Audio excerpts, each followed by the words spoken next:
Welcome back to the YouTube home for BamaOnLine.com. It is a Monday, April the 15th. The tax man, right? He strikes on this very day. But we've got far more optimistic stuff to get into as it relates to University of Alabama football, University of Alabama men's basketball, some recruiting. We've got some guests lined up for you. And we look forward to doing it with you. Travis Reier, senior analyst for BOL, alongside site publisher Tim Watts right there. And then in the bottom box, we've got team expert Jimmy Stein on the heels of 2024 A Day. That's right, A Day, A to Z. That's how we're going to spend the first half of today's show. Guys, I need that one most impactful impression from Saturday's A Day scrimmage. And Tim, we'll start with you. I thought it was about what we expected. It was kind of different seeing the new format. I don't know how the defense was expected to eat steaks. I'm hoping the offense shared with them. I feel like that was lined up considerably against them. But, I mean, it was kind of sloppy like you expected at times. But, man, we saw future stars. I mean, Jeremy Bernard is everything we wanted him to be, everything we wanted to see. And a lot of discussions when he did portal to Bama were that he was better than Isaiah Bonds. And nobody said that, but Bond, acknowledging Bond is a really good wide receiver. Just Jeremy's going to be really, really good behind three guys that are about to go in the NFL draft. And Jam Miller, when you're talking about individual players, I mean, I don't know what else you could have looked for from your offensive guys. And then just throwing it all around the field, that was just a mess. That's hard to defend. That ball is everywhere. It's out quick. You know, you got guys open, you got guys running around, and they weren't even motioning. Imagine when that goes into effect. So it was about what you expect, about what I expected. Certainly fun. I had a good time watching it. Jimmy, I went into it maybe thinking more of finesse that we would see, especially on the offensive side of the ball. But damn, they come out in a two-back set and run it right down the defense's throat with Jam Miller and Justice Haynes on the field together. I like, too, that they ran right behind Kendrick Law out on the outside. I know you think about offensive line, but Kendrick Law, a physical football player, and some ways that you can use him. We saw that, too. I thought it was pretty basic offensively, like Tim alluded to, but some core principles of this Kalen DeBoer offense, I also felt like very much on display. You saw some jet fly motion with different guys, giving them the football, running the quarterback off of some of that. Maybe that caught me a little bit by surprise too. You know, you kind of went into this change thinking, well, the quarterback runs or the quarterback involvement in the run game might not be what it was prior to Kalen DeBoer. But if Saturday's any indication, those guys are still going to have a place in that too. Oh, no doubt. But I think the run game, the backs, Tim talked about, mentioned Jam Miller. You mentioned the backs and coming out two backs. I think one of the ideas that's been a little blown out of proportion a little bit is that they led the nation in passing last year. Penix, threw for a gazillion yards. And when with DeBoer coming to Alabama, the idea is they're just going to throw it all over the yard. I actually thought going into the spring that we would see kind of more of a concerted effort to build it around whoever the best players were. And to me, the best group of players on offense are the backs. And what I saw Saturday was just the general idea that it may be built sort of around the backs, around Jam Miller, Justice Haynes. Richard Young, I thought, didn't look really behind those guys. I thought Richard Young looked with those guys in terms of how good and productive he could be. So, and they're going to throw it to the backs quite a bit. I saw the running backs involved in the pass routes and even running backs that looked like the first read on some plays, especially with the ones in. But even all the way down to the threes with Austin Mack throwing the ball sometime with the threes to the back as the first read. I think we're going to see quite a bit of that. But the best OCs, the best offensive minds, it's not about plays, it's about players. And Alabama has players at the running back spot.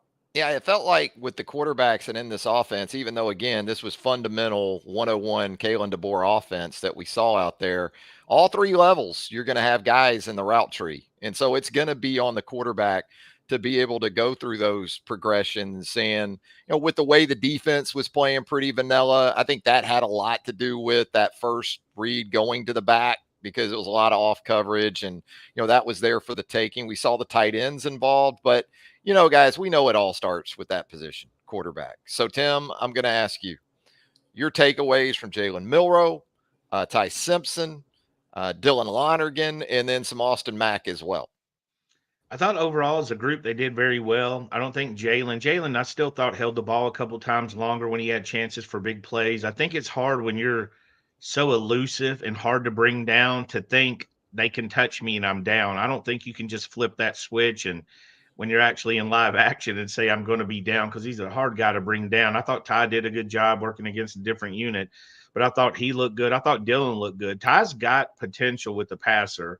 Jalen and Ty was surprising to me was both of them had big runs in this game. Both of them had nice runs on the ground in a game where you can tag them. Now, I do think, a lot of the, early on the defense was catching some criticism on the round table. I didn't see many big hits. I saw a lot of people pushing down and trying to grab them. I think with the exception of Malachi, who came out of the gate, the first play, he had a big hit. I think that was on Jam Miller on the sideline. So Malachi, he was full throttle. I think for the most part, they weren't really supposed to be out there hitting hard. But I thought the quarterback position did what you expected. Dylan's got some skills, obviously. Austin Mack still looks inexperienced and young, but man, he's a big guy. I mean, he threw a couple passes. He looked kind of nervous, almost tight-armed. People say, how can he be nervous? He's a red shirt. Well, last year, what was Washington's spring game attendance? Because Alabama had 60, 70,000 people there. He's probably pretty pumped up and excited. But I thought overall it was a good group. They weren't going to show a whole lot, but I think they showed enough to know that Alabama's going to have some options at quarterback. Yeah, that was the way I was going with Austin Mack. Nervy. I thought it looked like at times some folks will overreact to that. I think you outlined specific reasons that if that was the case, it would be more than understandable. What about it, Jimmy? Jalen, 3 of 9 for 100 yards passing, did hit some big plays, especially early with Jeremy Bernard down the middle of the field. Ty showed some good things as well. Dylan Lonergan continues to look like a very projectable quarterback at the Power 5 level. All in all, I would say positives to take from it. Took care of the football, for the most part. We saw that. But your sort of thoughts and how it broke down with primarily the first 3 guys, but then also Austin Mack. Yeah, radically different than a year ago. I mean, where you went into the spring not knowing if you had one. I think Alabama emerges from this spring with the idea that they may have more than one. I mean, obviously, Milroe's an experienced guy who's won a lot of games now in the SEC and put up some good numbers. I thought Milroe was fine. That 3 of 9 might stand out to some people, but he had a couple of drops out there. That number could have been better with some better hands at wide receiver on those specific plays. But I thought overall Milroe looked like he was in command. He didn't look lost by any means. I thought there was good command of the field, no turnovers. I think an amazing stat that Kalen DeBoer has shared with us is that in 3 full scrimmages, none of the receivers threw a single interception. That's coaching. That's maturity. And again, I think it shows where the room was a year ago and where it is now. Milroe can play and win. I think Ty Simpson has sort of turned a corner. I don't think if Ty played substantial snaps, you would see the second half of the South Florida game again. I think Ty's more ready to play. And Dylan Lonergan, if he's not ready, he looked close. Austin Mack probably still a year away, which makes sense because, right now he should be getting ready for his 12th grade prom. This guy's been in 2 different colleges, but should still be in high school. So what Austin Mack did Saturday didn't even raise an eyebrow with me. He's just not a guy that you would even expect to be close to ready. What you were looking for with him is tools, and he showed those tools. But again, let's see where Austin is next spring. But for now, it's Jalen, and then you've got a high quality, I think, number 2 in Ty, who's going to push Jalen, and then a Dylan Lonergan, who's probably like I said, 1 year closer to playing. Yeah, and you're right. Milroe was victimized by a couple of drops, especially late. Thought he had a nice ball on a deep out that was dropped, I think, by Hamilton out there to the field. And then Emmanuel Henderson had a ball he could have caught in the middle of the field that went off his hands as well. Jeremy Bernard had a drop later in the scrimmage, and that kind of is the way it played out. Offense early, defense sort of responded. the physicality of the defense early, Tim, it felt a little bit like a Pro Bowl game, to be honest with you. There Yeah. were guys just running free down the field. Give Alabama that offensive line and those backs. I mean, that's areas where we expect this team to be strong. Credit for some of that. But then the defense, I thought, rebounded. You saw more of that physicality. And it was some of the young guys, too. I mean, Justin Okoronkwo, I don't know what I expected, from him on Saturday. But given his path to the SEC, it probably didn't involve 11 tackles in the spring game, but there he was. He's a wild man. I mean, you see him chasing balls. That's the one thing about him. I mean, he's an effort guy, first of all. Looks to be an excellent athlete. I still go back to that whole tackling. I don't think here's the thing. All the people that I drink my spit, hit him. You don't, all the old school football guys, you go out there and hit Jam Miller on his knee with the helmet. What the hell are they going to say? It's a spring game. There's 60,000 fans. They're hanging out. It's kind of like here's a reward, a fun moment for y'all after having gone through all this spring, our first spring, which has been pretty taxing. There's been a lot on the plate of the players and the coaches. They are learning on the fly about their coaches. So I didn't have a problem with that. But, yeah, Justin going sideline to sideline with receivers. Also want to mention Cole Adams. He kind of had some plays, that guy. I wonder if Cole doesn't work into some kind of, we always everybody talked about Jamison Williams with Bryce, but we always thought Mechie was just as important because he was his safety valve. He was his blanket. When things got bad, Mechie knew how to work back to the ball, knew how to work open. Maybe Cole's that guy, and that's a valuable role on any team. You get that guy to work out there and get open. But yeah, the defense, I mean, I thought it was odd. It's almost like they flipped the switch where Kane Womack was like, Kalen, is it my turn yet? Is it my turn? Can my defense play? Because you guys are having their way. And it was a lot better effort. We saw guys out there and saw the freshman Beeman had a nice play off the edge. So really hard to evaluate with so much going on. It's like an all-star game, watching an all-star game. We had so many players to watch. But overall, I thought the defense did fine. Yeah, Jimmy, a couple of important guys missing from that front seven who you absolutely anticipate being a big part of things when the fall rolls around. But it did present opportunity for some guys like Justin Jefferson, the other defensive lineman that had some opportunities as well. James Smith looked like he might be ready to take another step. He was pretty visible on a consistent basis Saturday. Physicality, though, that's the word I kept going back to. And I guess it shouldn't be that much of a surprise because of the changeover. Not so much in the front seven, but a lot of folks don't equate that to the back end. But you just had a couple of guys in Terry and Arnold and Kool-Aid McKinstry. When it came to edge setting and being physical out on the perimeter, they were very good in that regard. And you're also obviously playing some young guys at that Husky position and, trying to work through some of that as well. Yeah, a lot of new. I mean, it's a new scheme. And then you have probably – like Tim, there's probably some new rules. We're not privy to what those are in terms of, hey, we're not going to blitz today. Mm-hmm. Hey, we have 14 coverages. Today we're going to run 3. And I've seen Kalen DeBoer say this, in media. I've heard him say they take care of one another out there. You can't help but wonder if that phrase might have been used before they went on the field trying to avoid, season-ending injuries out there. That, hey, we're all on the same team. Let's take care of one another out there. I think that all might have affected the physicality to some degree. But like you said, the injuries, Jaheim Otis missing all spring. He's obviously going to be a part of things. Jahad Campbell is one of the best players on the team.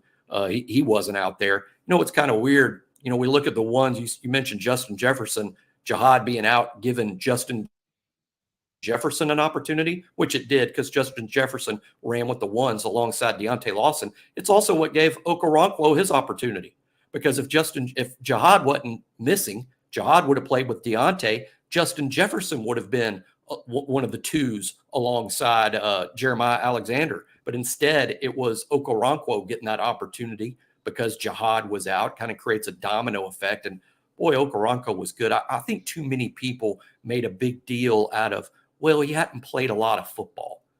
Well, he has played quite a bit of football with adults. He was playing with adult grown men in Germany. Now, was it super technical? Was it an SEC level playbook? No, he's got to learn a lot of those things. But I don't think Joseph Okoronkwo is terribly behind, and it's not going to shock me at all if he's a significant player for Alabama in 2025. Justin's post-game photos would have the some of the other players with their kids on the field. I mean, it was adults. It was so far away from. I know we think the most of high school in Alabama, but grown man's a grown man. You know, when you're 16 to go to the YMCA to play basketball, it's a different level of who you're playing with grown men, with kids and mortgages. They got a little hostility in them too. I can speak angst and anxiety. I can speak from experience. So absolutely. Now the rawness was there.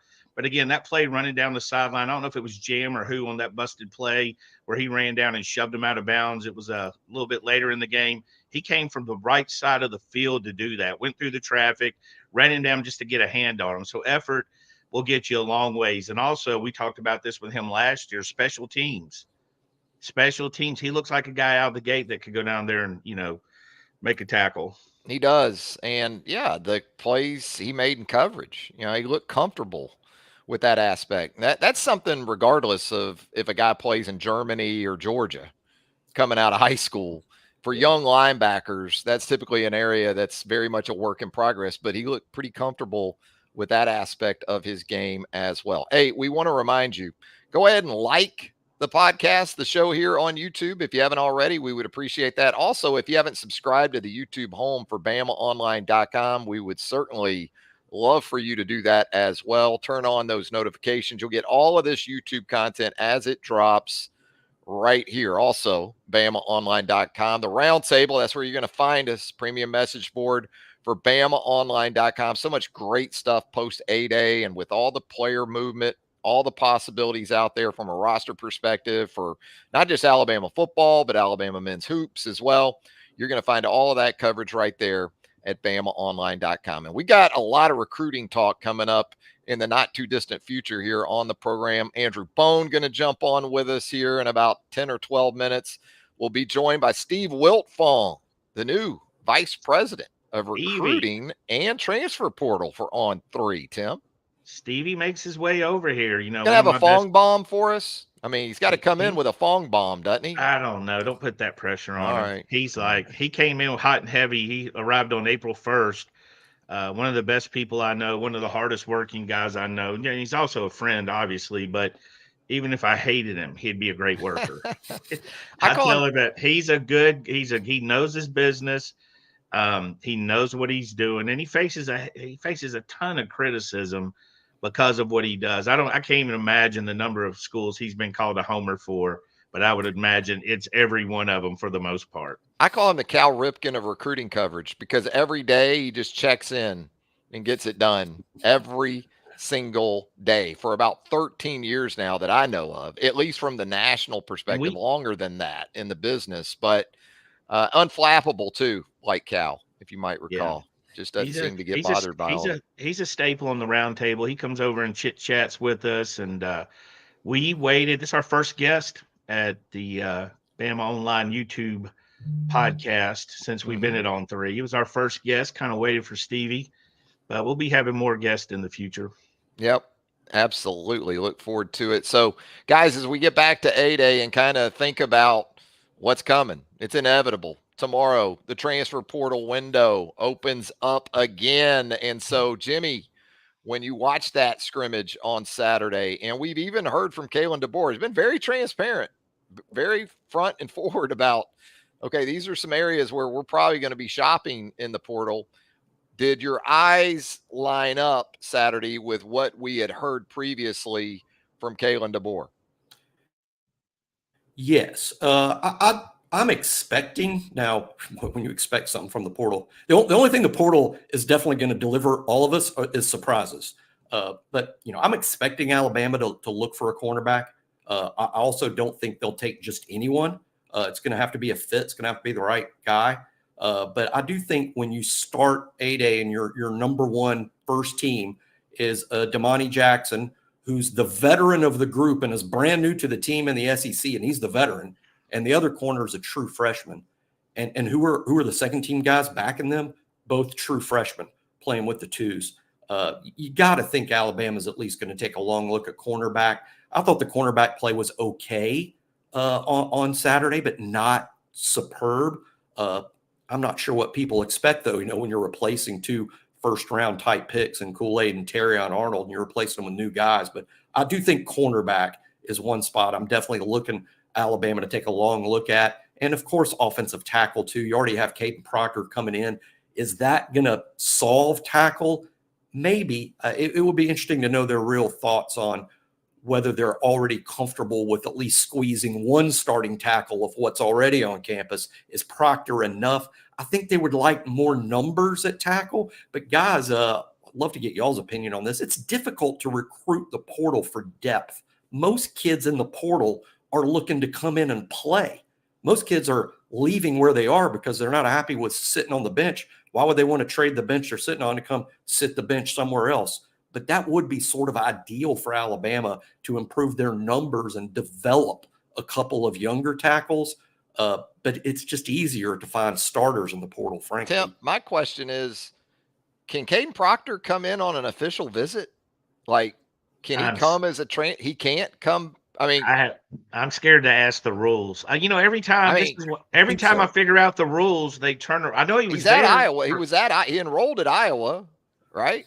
He was I don't know. Back. Can he come in like this weekend on a visit? I think years from now we'll be referring to stuff as, oh, no, that's the Proctor rule. He cannot take the official. That's the Proctor. I think Proctor has. He was there for a day. I think he's just set to come on in. I think that. He was there. And I tell you, the couple of pictures I saw, he looked fantastic. He did not look 365, 370 pounds. And you kind of had to wonder that because he was already at that weight and just pulled the ultimate skip day. He missed 2 spring practices. He missed 2 complete springs. You can't fault the hustle. I'm kidding. I know people will be mad, but he looked really good there. And I agree with Zach here. I think Jimmy's right. You can't it's hard to recruit for depth, but there's not a locked in right tackle. So there is one tackle, but I'll be honest, if you knew Pritchard was your right or whoever was your right tackle and Proctor was your left, I still think you need to add a tackle. And it might not be as simple as just adding a tackle. It might be adding that guy like a Barrett Jones who can play interior. He can play outside. He could even maybe be a center. It might be adding that versatile guy that could fill in for, a lot of different roles there, but you're going to want to add, because Jimmy's right. You don't really, they're coming to play unless you get the freshman, the early kid who's at a school. He doesn't like the new DC. He doesn't like the new head coach. Michigan's a school I think we're all probably watching with a whole new coaching staff. The thing about the portal that scares me the most is, why is it so damn quiet today? Why is there nobody expected to go in the portal? What are y'all waiting on? If we're being honest about the portal, and from what I can gather, there are already deals done. Oh, I'm just saying, I expected to hear with the guys we're talking about. They're going where they're going to be plug and play and or NIL. But I'm saying the guys we can name, yeah. When I say deals, I'm talking deals. But often before the portal, we hear expected to go in the portal. Nobody's expected. Nobody's like breaking it down for us. So there's going to be some shock value. Oh, there will be. There's stuff that's been done, I think. My hot take is, I don't think it's going to be nearly as dramatic as all the people who built it up. I'll be honest, I didn't feel the last portal was that dramatic until Nick Saban left and Jim Harbaugh left. I thought it was about what we expected. We didn't see a lot of major guys doing it. Basketball has been more wide open than football, in my opinion. I'm talking nationwide. I'm not expecting, Carson Beck to hit the portal. I'm not expecting somebody just to, Jalen Miller. I'm not expecting someone just to shock the world. Maybe they will, but, the build up, the hot takes, the portal's going to be wild. Those post-game spring awards, Jimmy, that we see every year, the Dwight Stevenson Award and Malmore Commitment to Excellence. I'm starting to look at those now, the guys that get those awards, as maybe the guys that you're really trying to keep, right? That these are, and you see 7 or 8 guys for one award now. for these Yeah. defensive back awards. I think it's like, all right, it's almost an unofficial designation of these are the 35 to 40 guys that we really would like to keep around. You know, every staff, I know Nick Saban did this. I'm assuming this has been going on starting Sunday. As soon as spring was over, Coach Saban would meet with every single player, and they'd call them. I think they referred to them as exit interviews, and what they mean is exiting out of spring. But Saban would meet with each and every guy on the team as kind of a, this is where you stand. I think now, instead of calling those exit interviews, it's sort of like recruiting meetings now. I mean, DeBoer meeting with every kid on the team, because now you got to re-recruit the roster all over again. Who do you not want to see in that portal? And you have to have those meetings, and you have to do it pretty quickly with the portal opening on Tuesday. So I would imagine a lot of that's going on yesterday and today, meeting with players. What can we do to keep the guys we absolutely must keep? And then maybe there's some guys you don't have meetings with. Money too, man. I mean, again, nobody likes to talk about it, but what's the money look like for Oh, a they lot of like these to talk guys? about it on the round table. We like to talk about it. Now, hold up. No slander. We talk about it. But I'm now, talking man. about in sort of platforms like this. No, you're fair. That's fair. You're right. Yeah. That's definitely what's going on. I mean, people are leaving What's just my to deal? get a higher NIL. You know, Quinterly did that from Alabama's basketball team last year, and a lot of people had a lot of money runs out. I hope it was worth it. I'll be honest. I think it was worth it for him. I think it was maybe his last year of big time basketball. I mean, I think he'll play overseas. I think he saw he wasn't an NBA guy. And I think he took the highest NIL deal. And I think Memphis took care of him pretty good. But yeah, you're right. That's certainly going on with football. I think that factored in with Isaiah Bond staying, at the Saban discount. No Saban, no discount. I think that factored in there. But Trav, you're absolutely right. There's people working the deals behind the scenes. Hey, Jimmy, let's get into some men's hoops. The basketball team honored at Saturday's A-Day game, and rightfully so after that Final Four appearance, the first in program history. Chris Youngblood, it looks like a nice pickup. Speaking of the transfer portal, 6'4", 220-pound guard. We talked about him a little bit on the show yesterday. Wanted to get your thoughts on how those changes are starting to play out, because we're seeing the portal like for like, almost tit for tat for Nate Oates. And boy, Nate, he just seems to roll with it. Fitting that Youngblood is from Tuscaloosa and looks like a football player. I mean, that kid's ripped up. I mean, for a basketball player, it's 6'4", 225. Sounds like an outside linebacker. Sounds like a Wolf. Maybe that'll be Nate Oates as a new position this fall. Youngblood will be at the Wolf spot. But, with Rylan Griffin leaving, Youngblood showing up, Houston Mallett showing up. I mean, there's your wing scorers, sort of replacing that production that you're losing in Rylan Griffin. I also find it interesting that Youngblood is a conference player of the year, because we've had some good luck with those guys. I think Estrada was a conference player of the year where he came from. Grant Nelson, conference player of the year where he came from. I mean, it's obvious what Nate's looking for, right? I mean, it's a pretty big deal. They say when you go down a league, you can expect to lose a certain percentage of production when they come up. But when you're talking about the player of the year from that league, maybe the fall's not so different. So I like the pickup in terms of the fit. Hey, any kid who's a great athlete, who can run, who can shoot the ball. He's not shy about 40% three-point shooter, over 80% free throw line, just a pure shooter. But you got to like the body. He looks like a guy. He looks like a guy who can defend. Tim, some interesting things to sort through in the coming days too, with the potential of a returning roster. A lot of folks interested in Grant Nelson, Mark Sears. What's the confidence level with some of these guys that technically still have time if they want to come back? Yeah, I think there's thought they could go through the NBA draft process, similar to what we've seen in the past, which will cause some issues for Bama fans after Charles Bediako. Up until the very last minute, I think the Alabama staff included, expected him to come back last year. So you never know when you go through that process. I mean, I've been saying the same thing. I think both are probably coming back at this stage. I don't think they're guaranteed to come back at this stage. I think if you said, which way do you lean, which is basically what you're asking, I would think they'd come back if they had to do choices. Now, the caveat is, what does the NBA guys tell either of them? Do they, again, do you buy the feedback you get from a mock draft? We've seen Mark Sears mocked in the first round, which has nothing to do with NBA guys. So again, there's a lot to play out here, but I do think Nate Oates is going to be prepared for it. You go back to the commitment on Saturday with Youngblood. On Thursday morning, they had no visitors planned.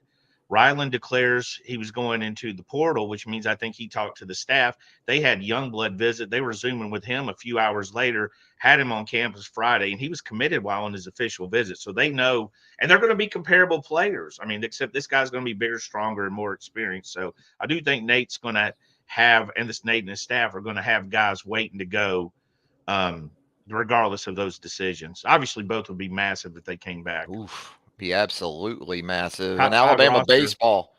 What's that? Go ahead, Tim. I said absolutely a top 5 roster if they come back, probably top 3. Yeah.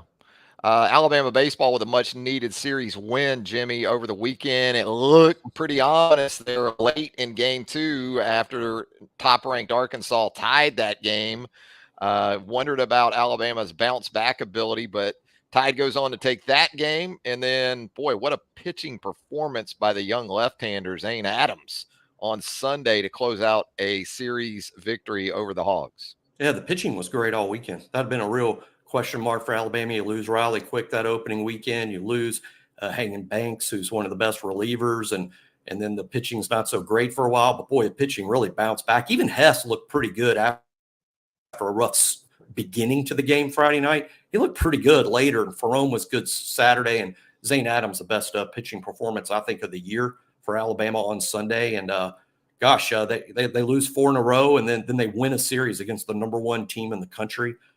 SEC just brutal though. They win a series against the number 1 team. Who are they going to play next weekend? Probably the new number 1 team. Texas A&M may be number 1 going into next weekend. Just the SEC is just a slaughterhouse baseball wise. They have 4 wins over top 5 teams, right? 2 Tennessee and 2 versus Arkansas. And then you get swept by Georgia. Won both those series. Now those games are in Tuscaloosa, which Texas A&M will be too, thankfully. But ultimately, Jimmy, it seems like for this team, its postseason viability in terms of seeding and host and all that is probably going to come down to a couple road series too. Those trips to Ole Miss, Mississippi State coming up in succession. This team hasn't really gotten the job done in conference play at all. But the schedule lightens a little bit. Now, there's no such thing as a light SEC statistically schedule. There's no such wise it lightens. Exactly. There's no such thing as some easy SEC team to beat on the road. That doesn't exist. But there are some teams better than others, and it does seem like the SEC schedule for Alabama was front loaded, and now on the back end, you might be able to take a breath here and there. But yeah, I think winning 1 on the road, maybe the rest of the way, might be enough to get you maybe even a 1 seed and hosting a regional like they did last year. And hosting a regional is a big deal.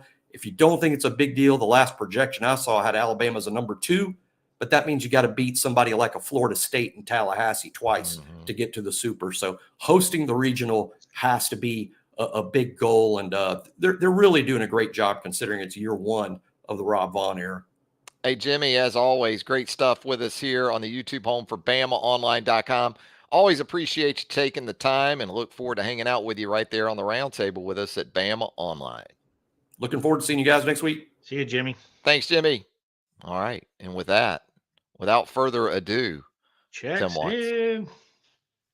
There he is, Steve Wiltfong. Steven Wiltfong. And, I know Steve's got a Fong Bong. I just Fong bomb right out of the gate for us here on the program. In all seriousness, Steve, welcome to the show. Been a long time coming, a long time admirer of your work, great respect for what you've done over the years, and just glad to have you with us. Well, guys, the feelings are mutual. Bama Online and what you guys represent in this space of college football, diehards and college football recruiting. Bama Online takes a backseat to nobody. And so the opportunity to be part of your guys' network here at On3 and work alongside Timmy and Joe Hastings, Andrew Bone, and the guys on the recruiting trail is phenomenal. Charlie Potter obviously does a terrific job for you guys as well. Again, Bama Online, it's just one of the most outstanding website. I'm at a loss for words here, guys. We're on live. I'm reading these comments, and it's throwing me off. But you guys are pinnacle Mount Rushmore website of the college football diehard space? Oh no, when we get Bone on here in a minute and we have you three in the quad box, even with me on here, it'll look to me kind of Rushmore like when it comes to recruiting coverage for sure. So Tim, talk about that relationship you two have had throughout the years, because I know it's extensive and it's been very much beneficial to us at our previous network and certainly now moving forward at On Three. Yeah, I don't think there's anybody off BamaOnLine I work closer with than Steve. Steve and I mean, we're not just coworkers. I said this earlier. I've always told Steve he's a great worker. If I didn't like him, he's an outstanding worker. He's a huge benefit. I happen to love him though. He's one of my closest friends. But him and Charles Power's always been those guys nationally that we've got along with. Steve's always welcome on the round table. He comes over, he gets a warm reception. Now it's an up and down with Steve depending on his predictions. But what I love about Steve is he stands in the pocket. He comes in and he faces the music. He'll debate you. He'll discuss it with you. But overall, just a great guy. I was excited. We wanted him to be our first guest on the show. And here he is. He's got the perfect backdrop, looking like the sports He's lover done this that he before. is. He's a pro, Tim. Yeah, He's a pro. But he shows us how much he loves sports. And Steve and I discuss sports year round. So he's a sports lover.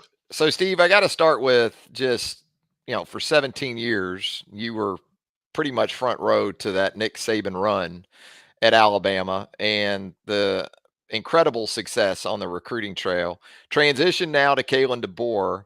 What are some of the 2 or 3 things that maybe stand out to you in making that transition from Nick Saban to what we've seen to this point from Kalen DeBoer and his approach at Alabama? Well, Kalen DeBoer obviously earned the job at Alabama with his track record of what he's done at previous stops as an offensive coordinator and then head coach. We'll see what they're able to do at Alabama, but I think the early impression that he's been able to make at the Crimson Tide, him and his staff, is just how authentic they are as people and the way that the players have embraced Coach DeBoer, and the staff shows the kind of culture and type of men they are, and then the respect that they have for them as football coaches. And then when recruits walk into the building and their families, I think that also resonates with them, from Kalen DeBoer on down to a terrific off-field recruiting department. These guys are all speaking the same language. They all love being around each other, and it's contagious when top prospects walk in the building. The secret sauce of the Nick Saban era, and Timmy and I have talked about this, people are like, it's Alabama, it's easy to recruit, and they have all these resources. That's why it's hard to figure out who to continue to let into the club. It's the Roxbury outside, and you got 5 stars and top 100 recruits standing at the door. And year in and year out, for the most part, they let the right dudes in through thorough evaluation and vetting of prospects and figuring out who fits our culture, what we're trying to do schematically. And they even had to let some guys not come in because they didn't check some boxes, and then they played against them in the SEC, and they were great players. But they stuck to a script of thorough evaluation. And then obviously when they got them in their program, from strength and conditioning to scheming them up, to putting them in the right positions to succeed, to creating in a competitive environment, it was an unbelievable run. And now you have Kalen DeBoer come in, and he doesn't lose very many football games either. So it's going to be exciting to see what Alabama looks like this year with this new coaching staff. He certainly inherited a good roster, and we'll see what this transfer portal season brings here in the spring. I know BamaOnLine will be on top of it, and they're obviously recruiting a pretty good class here as it stands right now. Steve, from a staff perspective, what sort of hits you? You talked about the off the field aspect of this too. That seems to be pretty different than what we saw under Nick Saban, although Kalen has married together some of the pre-existing staff with his guys like Courtney Morgan in that sort of GM role. And then to be able to bring in a couple of former, FBS head coaches like he has done. And then the regional aspect of this, trying to make sure you make all that fit to cover the most vital areas that you want. How have you seen that, and maybe some impressions of that? Well, Coach DeBoer is certainly not intimidated by having other smart people in the room. You know, he wants the best minds around him. And there's a lot of guys that have been head coaches, or there's a lot of guys that are going to be future head coaches. And I think, you know, Kane Womack coming back and being the defensive coordinator after a good run at South Alabama, I think it puts them in position, if they do what they're trying to do at Alabama, to get one of the premier coaching jobs in the country next. And then you have, you know, guys like Coach Shepard, who's worked under Jeff Brom, and Coach Leach, some of the best offensive minds in college football. And now he's with Kalen DeBoer, and you saw what he did with that receiver room at Washington. There's going to be some first rounders. There's going to be some guys that hear their names called early in that draft, in this draft. So, you know, Coach Cat, the offensive line, he's one of the top offensive line recruiters in the country. I think you look at the On3 rankings, and Alabama's in the middle of some of those recruitments, and it goes on and on. Coach Christian Robinson, you know, this is Coach Linguist. This is a coaching staff that's built to win another national championship, and then he held over a lot of talented people on the off-field recruiting department, brought in guys like Coach Sanders and Aaron Hodges to help assist Courtney Morgan. It's a really good group. And again, the best part about it is they all love working together, and it just seems like there's a lot of great energy around Alabama football, and the players quickly bought in. And that's how you know, right? The returns from the players.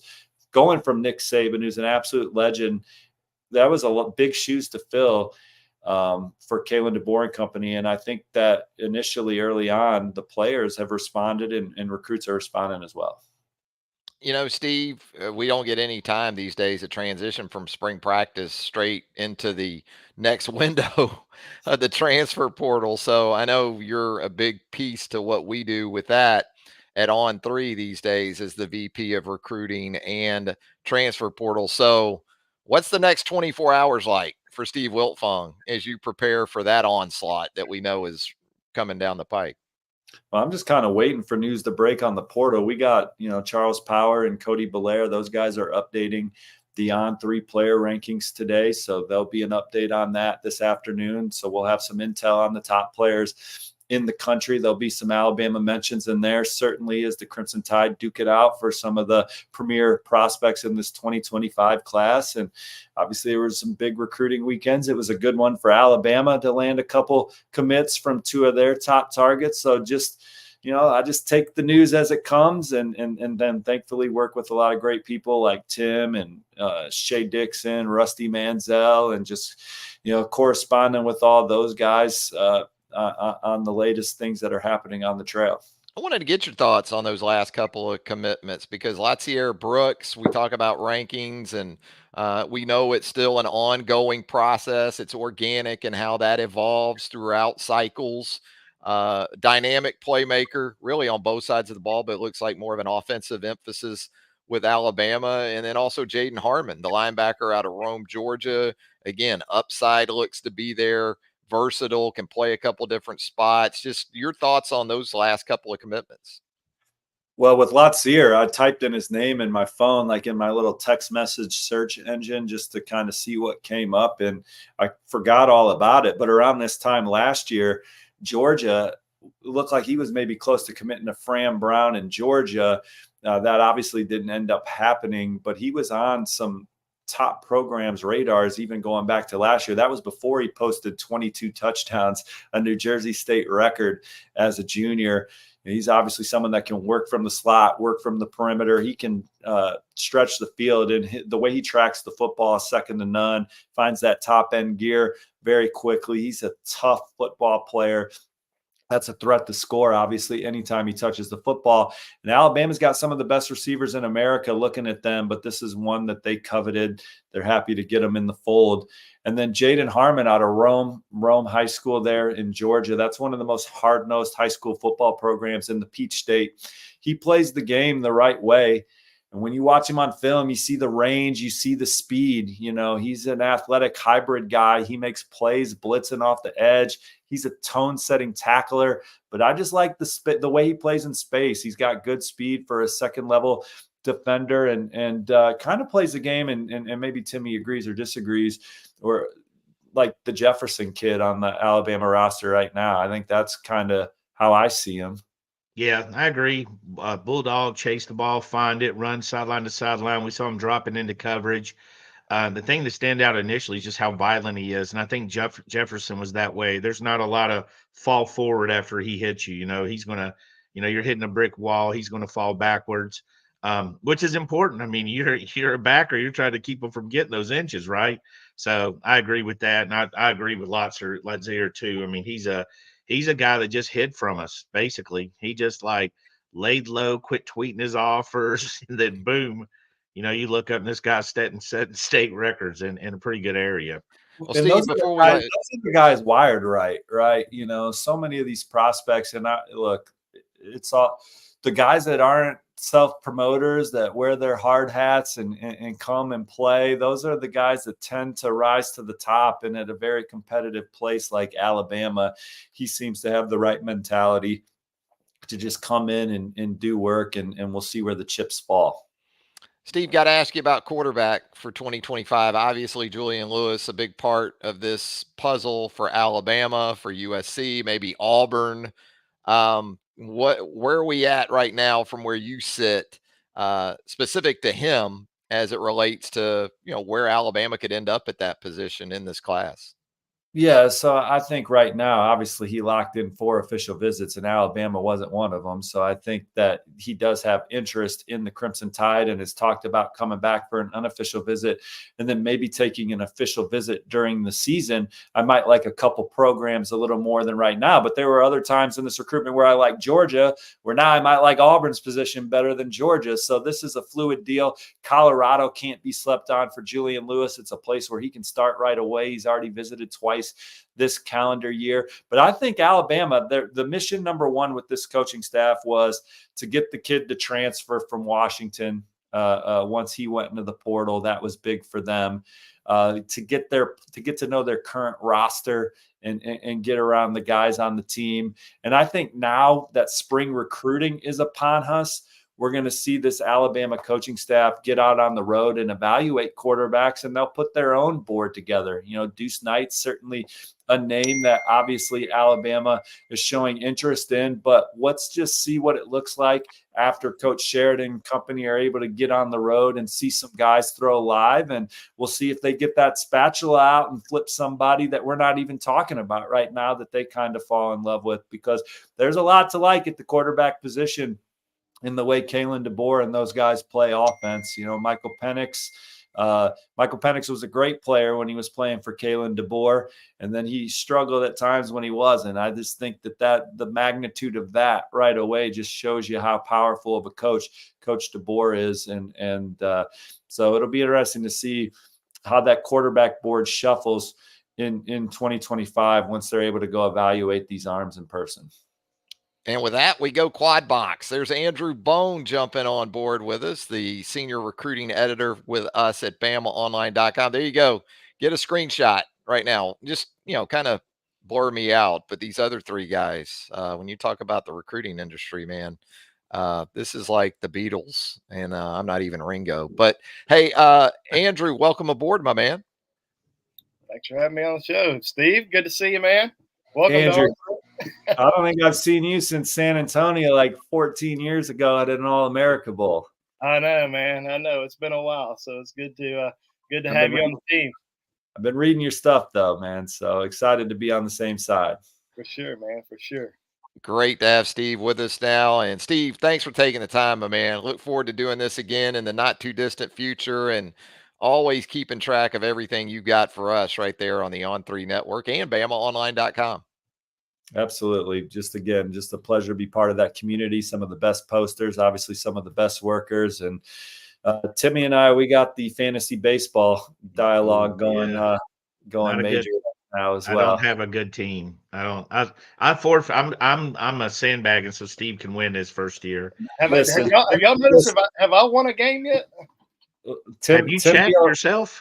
Timmy will have Shea Dixon trading them all his best players for draft picks. I give them this false hope, and then I just go and get my guys to trade me an all-star. I'm waiting to see who the all-star team is first. Yeah, Tim pulled me into this years ago, and I had to beg out eventually. But Travis is still at football. Yeah, I do the The football. best event in all of our fantasy Yeah, league was the year exactly. Rusty Manziel in our football league drafted Marshawn Lynch, even though he was retired. We laughed at Rusty, and the next year he actually came back. So in hindsight, maybe Rusty knew something nobody else knew just Yeah, a year Rusty ahead. loves his haters too. Hey, Steve, we appreciate it, my man. Again, thanks for taking the time. Look forward to doing a lot more of this in the future. You'll be a Guys, regular guest, Stevie. Yeah, See you, Thanks, brother. Steve. Yeah, See you, bye Take bye. care. There he goes. Steve Wiltfong checking in on a Monday morning. And with that, recruiting recap time with Tim Watts and also Andrew Bone. Guys, it seems like just yesterday we were on here, right? Talking about some Alabama recruiting news because, as we know, the news never stops these days. And so, as we move forward, Andrew, what does the focus sort of shift to now? Is it a continuation of what we saw through spring practice? But obviously, you got to mix in some portal, the potential for visitors, both from both areas, I guess, here in the future coming up. Yeah, I think for this week, what we're really watching for is obviously the transfer portal opening up tomorrow. So that's going to be pretty wild. I think we're going to be watching, obviously, who potentially leaves from Alabama, who do they target. Caden Proctor, obviously, going to be one of the hot names right off the board. But I do think that Alabama is going to be active. They're going to look for some guys at some key positions. And we've talked about it on the show before. You guys may have talked about it earlier today, but I certainly think that, defensive back, offensive line are going to be two areas that they're going to be watching. And then later on this week, some more visitors on campus. Dawson Merritt, top 100 linebacker, and everybody kind of jokes about the linebacker group, but he's actually being recruited for that Wolf position, so an outside edge rusher type player. They don't have any of those guys just yet. He is, a big target for them out of Kansas. Visited last month, so he's going to be on campus. And then Dejon Lee, top 100 corner out of California, also planning to be back in Tuscaloosa this weekend, actually just for an unofficial visit. He'll be back in the summer for an official. So some big visitors later on this week. But so portal start the week, and some top targets later on in the week. And Tim, I know you've got some of those West Coast big guys that you're very interested in here coming up, and that you have at the top of your list for this 2025 cycle, offensive, defensive line types. Yeah. Before I answer, I want you guys to do us a favor. Travis does it much more professional. I just sling it out there, but like and subscribe. I mean, the Andrew Bones hats aren't free. We gotta buy him his Masters hat. Next year we gotta actually get him to the Masters. I gotta ship Tex Tider's hat. I'm glad you do, mentioned Tex that. Tider. We Where gotta is do that. Text? Where is I haven't Text? seen him in here today. He's not in the Goodness. comments. We got Goodness Sam. We got PBC Fisher. We've got Tara. Well, Tara, but no she's a Tex staple. this morning. Tara, she's a staple too. We appreciate that. Yep. But yeah, do us a favor, like, subscribe, hit that like button, get all this stuff. We're gonna have more and more guests. Steve was the first one. We'll have more guests, big timers, maybe Joseph Hastings from time to time, famous people. But like and subscribe for us. But yeah, when it comes to that, I think for Sharma and Jackson Lloyd, Josiah Sharma and Jackson Lloyd, for me, it was just the first names. We had no reference for them, right? That we didn't hear Alabama mentioned with them. So when I heard the names and I watched the film, they were obviously two really good players. In my opinion, I thought they were both top 100 guys, no brainers, big guys, dancing bear potential. And they're on the trenches. Like, who doesn't love a big tackle? Who doesn't love a big offensive or defensive tackle? So that's kind of where they stood off. It stood out. And I knew the Bama staff, when they were at Washington, loved them both. And they've done a really good job of recruiting them. Sharma was on campus. I think he's going to take some, you hate to say he's going to wait to commit, because the minute he does it, he'll commit while we're doing this show live. But his plans are to take visits. But I do think Alabama's did a really good job with him so far. So I'm going to put him at the top of your commitment watch list, I guess, Tim. And with that, I'm going to ask Andrew a similar question, because this does seem to be a bit of a moving target on a weekly basis in terms of anticipating next guy up for this 2025 cycle. But that's just the way it goes, Andrew. I'm going to ask you anyway. Who would you have at the top of that list right now on this Monday in mid-April? One guy that had a great visit this past weekend was Mike Carroll, big offensive lineman out of Pennsylvania. And as of right now, he is taking official visits. He has officials set in June for Alabama, Michigan, and Penn State. Had a great conversation with his father earlier this morning. They got in late last night, about 2 or 3 a.m. in the morning, from the visit. Spent Friday, Saturday, and Sunday on campus. Really hit it off once again with the coaching staff. Coach Cap, Alabama's offensive line coach, Chris Kapelovich, has been recruiting Mike really since he was at Michigan State. So almost a year. Mike camped at Michigan State last summer. Relationship goes back for a while. So, offensive line is certainly an area that, we're kind of waiting for that first one to kind of jump on board. And you mentioned Jackson Lloyd is one of those guys that could be next. And I think that's definitely possible. But Mike Carroll's certainly a guy that heading into the weekend, I thought 100% probably won't see a decision until July. Wouldn't be surprised if something happened a little bit sooner, just based on our conversation. I think it's pretty close, could be 50-50, but I do think that Alabama made a big move with Mike Carroll, and this is the number 2 interior offensive lineman in the country, out of Pennsylvania.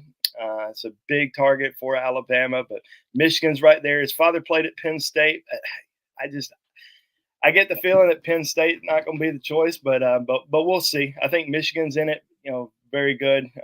They've been recruiting him for a long time, but Alabama's certainly made up a lot of ground in a short time, and they certainly made him feel like a priority target this weekend. One thing I did want to mention is he ran into Landon Dickerson at the airport in Philadelphia on Friday, and just fate kind of ran them together. They talked for about 30 minutes.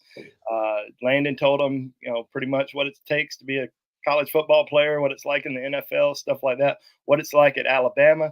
And then they met up again at the Bryant Museum. Landon was doing an autograph session at the Bryant Museum, and Mike and his family went over to it, got a chance to talk to him again and a few other players. So that really stood out to him about the visit.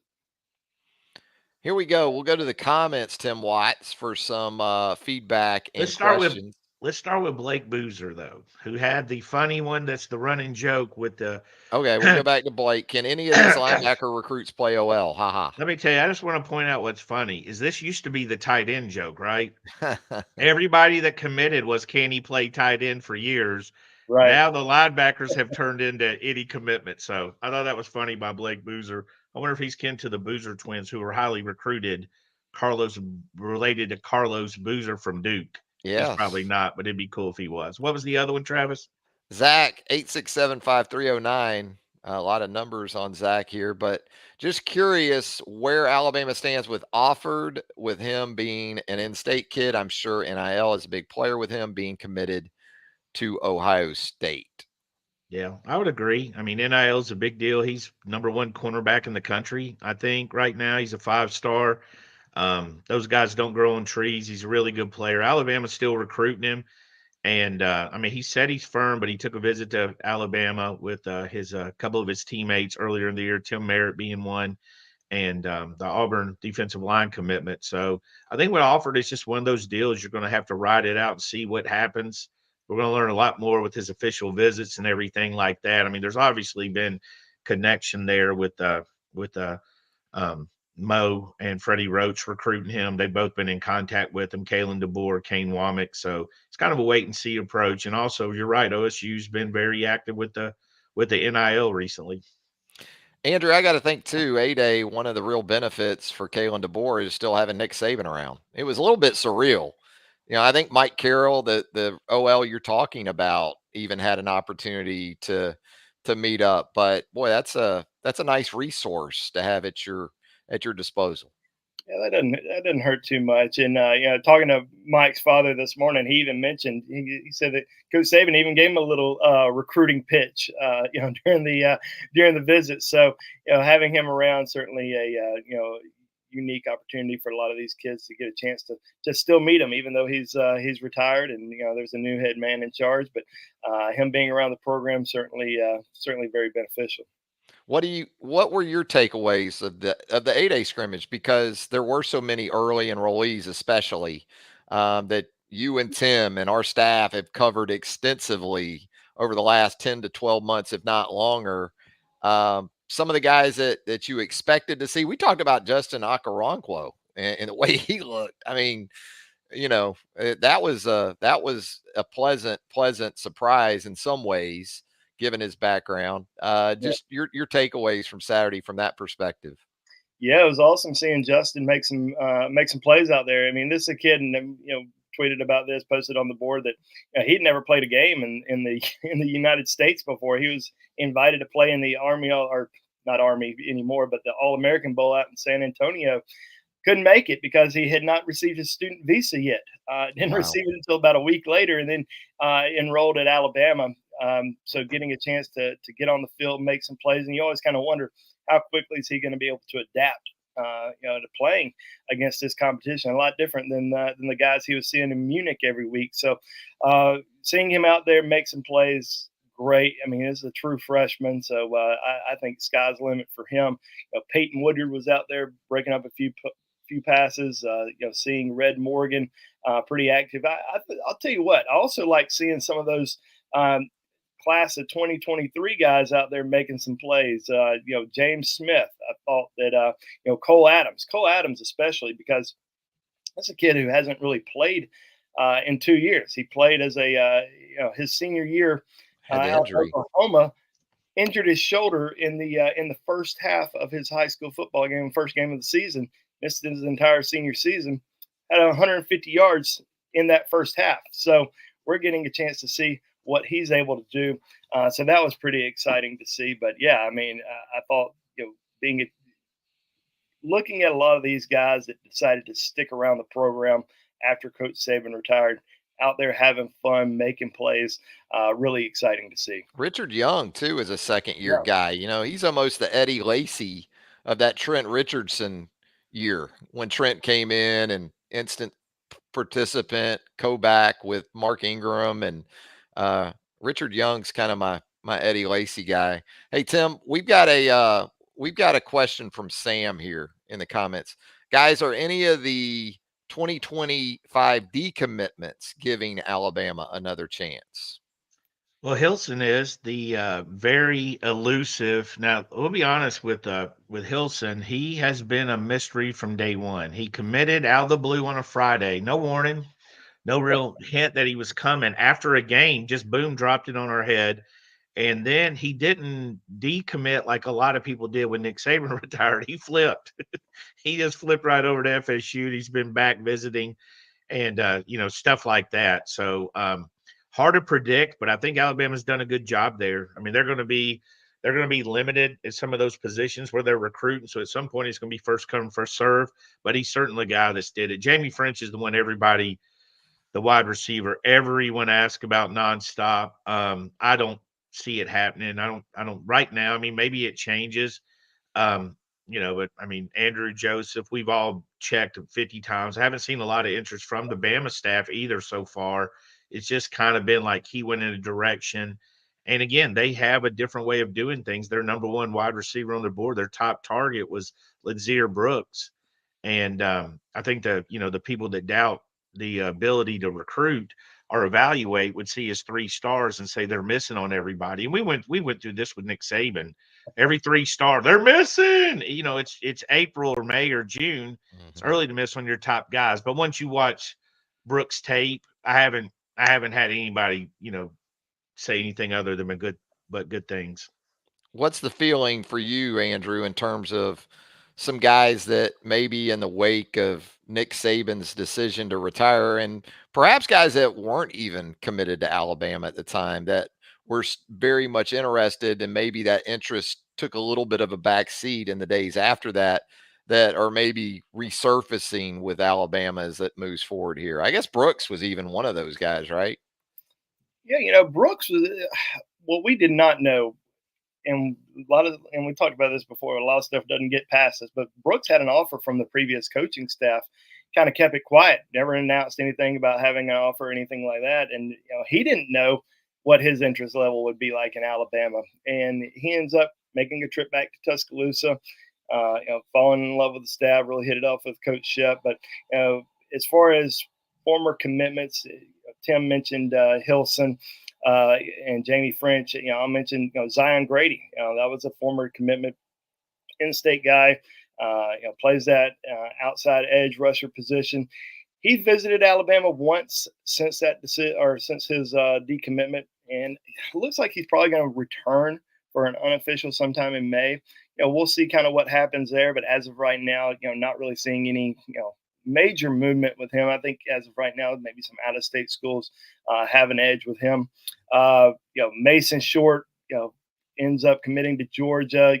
I think he was probably going to end up committing to Georgia regardless of Nick Saban's retirement. And, I think that pretty much any of those other decommitments, I don't really see any change there. But this new staff, they've got to focus on the guys that they want. They got to evaluate their own guys. They got to make their own decisions. I don't think they want to, it's one of those situations where you don't want to really get stuck with guys that you didn't recruit.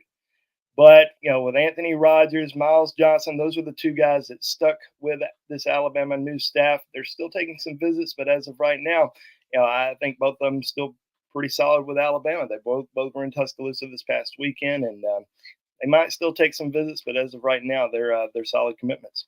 So guys, go ahead, Tim. The good news with how things have changed. Do you remember Alabama had a kid from Georgia where they basically dropped him, and it was the biggest news a decade ago. You remember that kid? He ended up at Kentucky. I think he was a running back. I can't even remember his name, but it was like writing stories, massive drama because dude, now the times are these it's not, the players shop, the coaches staff shop. So everything's a lot easier now to make decisions because we finally see this as what it is. It's a business.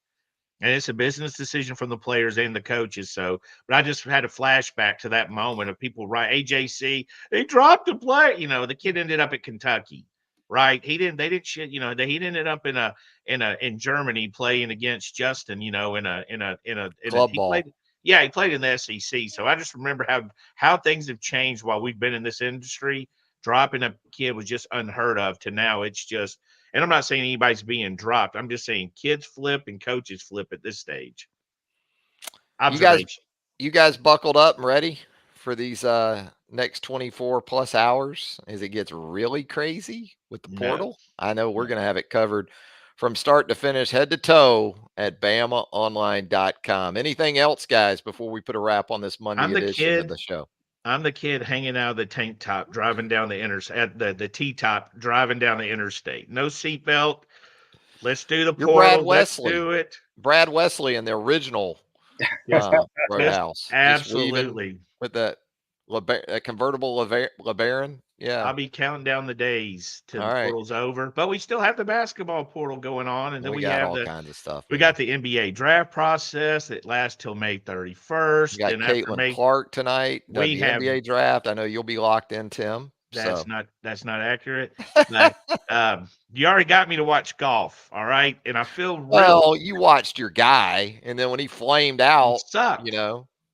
Dustin John, I should have known he's married to a model, got $100 million. That's on me. That's not on BJ. He doesn't need it.